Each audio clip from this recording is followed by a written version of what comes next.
India TV YouTube channel को subscribe करें और बेल आइकन दबाएं। और आप देख रहे हैं इंडिया टीवी, आपके साथ मैं हूं मीनाक्षी जोशी। कोरोना के खतरे के बीच देश में अफवाह का भी वायरस बहुत तेजी के साथ फैल रहा है। हिंदुस्तान में इस समय दो फ्रंट पर कोरोना से लड़ाई चल रही है, एक तरफ अस्पतालों में तो वहीं दूसरी तरफ मोबाइल पर। सोशल मीडिया पर ऐसे वीडियो और मैसेज वायरल किए जा रहे हैं जो वायरस से भी तेज स्पीड से फैल रहे हैं, इसलिए आपको ऐसे मैसेजेस से सावधान रहना होगा। आज हम इस रिपोर्ट के जरिए हर अफवाह का फैक्ट चेक करने जा रहे हैं। वैक्सीनेशन से जुड़े सवाल की वैक्सीनेशन के बाद भी वायरस का अटैक हो रहा है। लोगों को इस बात का डर है कि क्यों लगवाएं वैक्सीन। कोरोना की दूसरी लहर में वायरस में म्यूटेशन बहुत ज्यादा हो रहा है। ऐसे में जो वैक्सीन दी जा रही है वो मौजूदा वेरिएंट के खिलाफ कारगर नहीं दिखाई दे रही है। इसका मतलब यह हुआ कि वैक्सीनेशन के बाद भी शरीर में पर्याप्त एंटीबॉडी नहीं बन रही है। ये काफी स्पष्ट है कि साइंटिफिक स्टडीज हैं जो हम सारे डॉक्टर लोग पढ़ते हैं, जो आप सब भी मीडिया ऑनलाइन देख सकते हैं। उसमें ये क्लियर है, जाहिर है कि सारी जो अप्रूव्ड वैक्सीन हैं भारत में, कोवैक्सीन और कोविशील्ड, वो दोनों सेफ हैं और एफिकेशियस है इन द सेंस के वो एंटीबॉडी प्रोड्यूस करती है। क्या होता है कि जब वैक्सीन लग जाती है तो सिवियर डिजीज और डेथ होने का चांस बहुत कम हो जाता है। इनफैक्ट 99% चांस है कि सिवियर कोविड और डेथ नहीं होगा अगर किसी ने वैक्सीनेशन लिया है। तो ये हम शुरू से कह रहे हैं, ये सारी रिसर्च में भी यही निकला है। कोई भी वैक्सीन हो वो सिवियर डिजीज और डेथ से प्रिवेंट करती है। आप मेरा ही एग्जाम्पल ले लीजिए। लास्ट ईयर मुझे कोविड हुआ था, थोड़ा माइल्ड सा था, और उसके बाद मैंने 2 वैक्सीन डोजेस लिए हैं, और लास्ट डोज जो मैंने लिया था वो 1 महीना पहले था, और अब 2-3 दिन से मैं कोविड पॉजिटिव हूं। तो लेकिन मुझे केवल थोड़ा सा गला खराब है और माइल्ड बॉडी एक है, और कोई सिम्टम्स नहीं है। सो आई एम होपिंग कि इसी तरह माइल्ड होके ही निकल जाएगा, और बाकी जो मेरे डॉक्टर कोलीग्स हैं, नर्सेज हैं, जिनको हुआ है वैक्सीनेशन के बाद, सभी को माइल्ड डिजीज हुई है। तो इससे यह समझना चाहिए कि वैक्सीन लेना जरूरी है, क्योंकि वैक्सीन से सिवियर डिजीज और डेथ प्रिवेंट होती है। ये एक क्लियर मैसेज है जो सबको समझना चाहिए। देश के ज्यादातर लोगों के मन में यही सवाल है कि जब वैक्सीन लगवाने के बाद भी लोगों में वायरस का संक्रमण फैल रहा है तो वैक्सीन लगवाने का क्या फायदा। लोगों के मन में यह गलतफहमी पैदा हो रही है कि वैक्सीन शरीर में वायरस को हराने में कारगर नहीं है, लेकिन ऐसा नहीं है, क्योंकि वैक्सीन ही मरीज को मौत के खतरे से बचा सकती है। अब इसकी वजह भी समझ लीजिए। अभी जो भी कोरोना की वैक्सीन लगाई जा रही है वो सब इंट्रामस्कुलर इंजेक्शन है जो मांसपेशियों में दी जाती है। इसके बाद ये वैक्सीन ब्लड में जाकर वायरस के खिलाफ एंटीबॉडी बनाती है। ये वैक्सीन बॉडी में खास तौर पर 2 प्रकार की एंटीबॉडी बनाती है। इनमें पहला इम्यूनोग्लोबुलिन M है, जिसे मेडिकली IgM कहा जाता है, और दूसरा है इम्यूनोग्लोबुलिन G बनता है। इसे IgG के नाम से जानते हैं।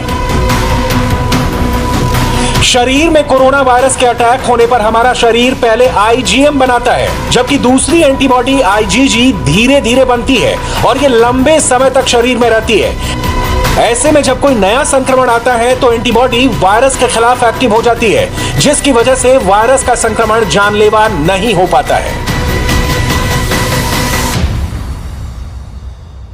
वैक्सीन तो no doubt is the only way we can handle this crisis, पर वैक्सीन में भी टाइम लगेगा। देखिए, अब आप पहली डोज भी देंगे, उसके बाद 4-6 हफ्ते बाद सेकंड डोज मिलेगी, तो इसलिए पहले तो हमें अग्रेसिवली, मैं तो कहता हूं हर एक स्टेट्स को जो लोग एलिजिबल हैं नेक्स्ट 2 वीक्स में इन्हें वार फुटिंग सबको वैक्सीनेट करना चाहिए, जो एलिजिबल हैं गवर्नमेंट ऑफ इंडिया की प्रेजेंट गाइडलाइन से। ऑफ कोर्स जो कोविड प्रोटेक्टिव बिहेवियर्स हैं वो भी बहुत जरूरी हैं। तो ये जो नॉन एसेंशियल एक्टिविटी है उसको हम एकदम प्रॉपर्ली रेस्ट्रिक्ट करें, वैक्सीनेशन की ड्राइव क्विकली बढ़ा दें, और लोगों को बहुत जोर और एजुकेट किया जाए, प्रार्थना की जाए कि मास्क जरूर पहनो। यही तरीका है कि हम अपने आप को इस पेंडेमिक से और इस क्राइसिस से बाहर ला सकते हैं। अब वैक्सीन से जिंदगी कैसे बचती है उसका विज्ञान समझिए। संक्रमित होने के बाद भी जिन लोगों ने वैक्सीन ली है उनमें बीमारी माइल्ड या मॉडरेट रहती है, वो सीवियर या गंभीर नहीं होते। ये वैक्सीन का सबसे बड़ा फायदा है। यानी कोरोना पॉजिटिव होने के बावजूद वायरस जानलेवा नहीं है। किसी को कोरोना है या नहीं, इसकी पहचान के लिए नाक से सैंपल लिया जाता है, जबकि जो वैक्सीन दी जा रही है उससे बन रही एंटीबॉडी ब्लड में है। नाक के पास म्यूकोजा में एंटीबॉडी नहीं होते हैं, इसलिए नाक के म्यूकोजा में वायरस चिपक जाता है और जब सैंपल लिया जाता है तो वो पॉजिटिव आ जाता है, लेकिन वायरस शरीर के अंदर हमला नहीं कर पाता है क्योंकि ब्लड में मौजूद एंटीबॉडी उसके खिलाफ एक्टिव हो जाती है। द लेसन जर्नल में छपी एक रिपोर्ट के मुताबिक एस्ट्राजेनेका वैक्सीन के तीसरे ट्रायल के दौरान कोरोना वायरस से 100% बचाव के सबूत सामने आए हैं। एस्ट्राजेनेका कंपनी का दावा है कि मरीज के अस्पताल में भर्ती होने और मौत के खिलाफ एस्ट्राजेनेका वैक्सीन 100% सुरक्षा देती है। एस्ट्राजेनेका वैक्सीन के पहले ट्रायल में वैक्सीन 76% असरदार रही, जबकि 12 हफ्ते की दूसरी डोज के बाद वैक्सीन का असर 82% हो गया।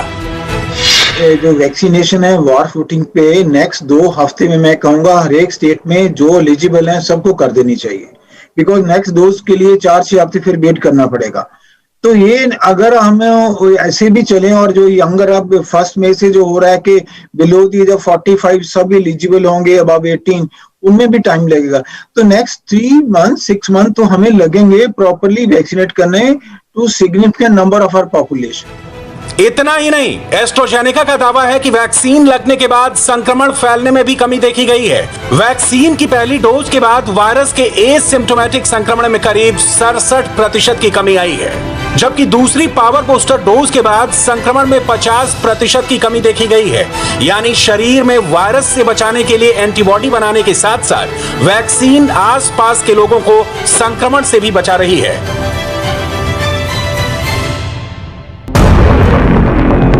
ब्रिटेन की एस्ट्राजेनेका भारत के सीरम इंस्टीट्यूट के साथ मिलकर कोविशील्ड वैक्सीन तैयार कर रहे हैं, लेकिन सबसे बड़ा सवाल है कि जब वैक्सीन मौत के मुंह में जाने से बचा सकती है तो ज्यादा से ज्यादा लोगों को वैक्सीन लगाने में क्या परेशानी है।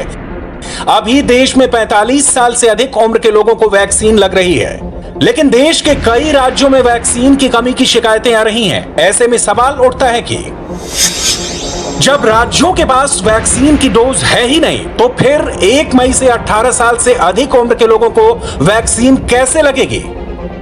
जाहिर है इसके लिए वैक्सीन कंपनियों को अपना उत्पादन बढ़ाना होगा, वरना लोगों को वैक्सीन के लिए काफी लंबा इंतजार करना पड़ सकता है।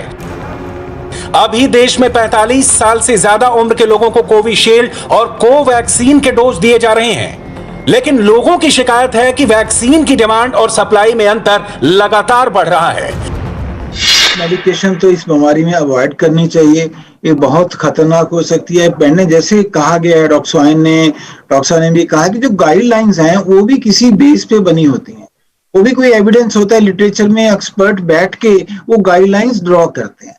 तो मेरा तो यही होगा, जो मेरे कोलीग्स हैं, देखिए हमें गाइडलाइंस को फॉलो करना चाहिए। अब गवर्नमेंट ऑफ इंडिया है, मिनिस्ट्री ऑफ हेल्थ की, ICMR, स्टेट्स ऑल्सो जो गाइडलाइंस है। हाँ, कई बार ये जो पैनिक कर दिया कि दवाई नहीं है, तो देखो मरीज को तो आप कुछ उसका तो कसूर नहीं है, वो तो बेचारा चाहता है कि मेरे को कोई इलाज मिले।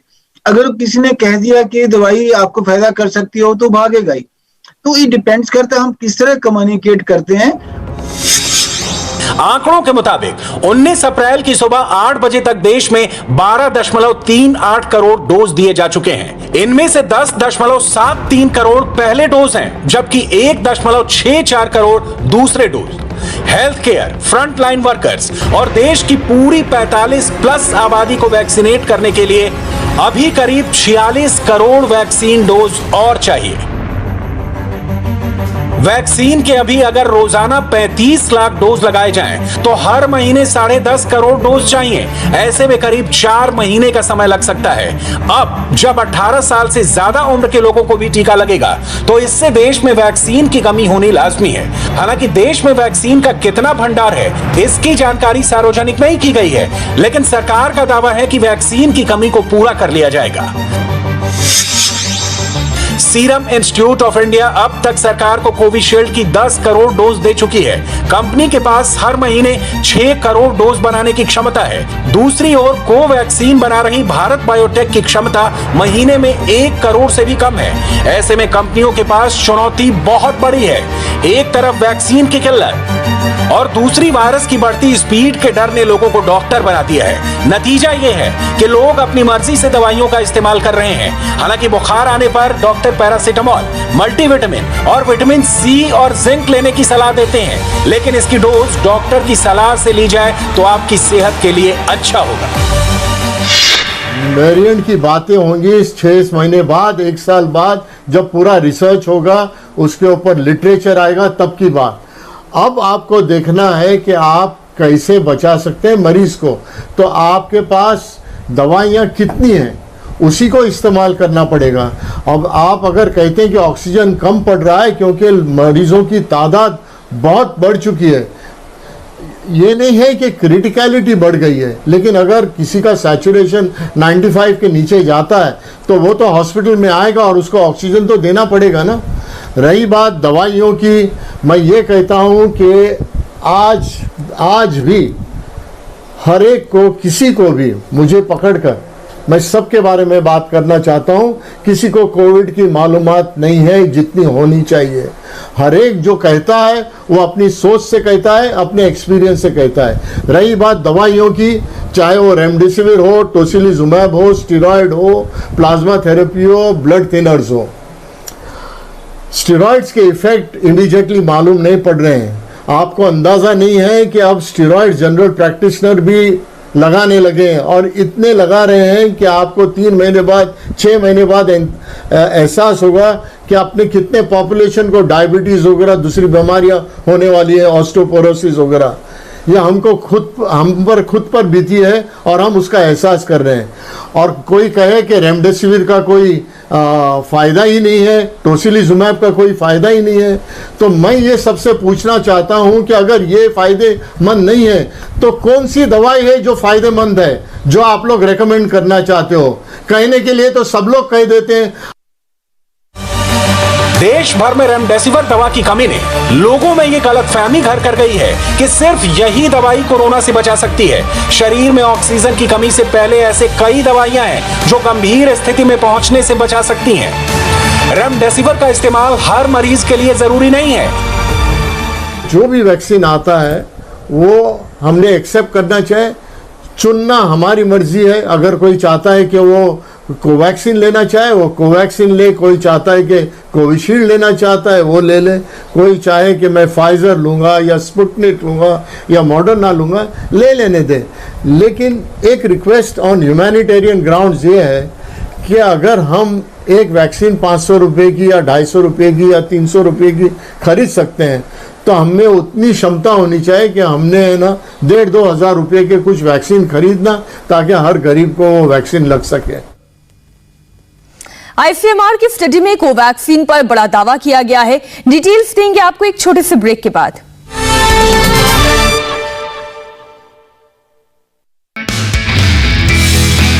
नमस्ते, मैं हूं मीनाक्षी जोशी। वीडियो और खबरों से अपडेट रहने के लिए India TV YouTube channel subscribe करें, बेल आइकन दबाना ना भूलें। जुड़े रहें इंडिया टीवी के साथ।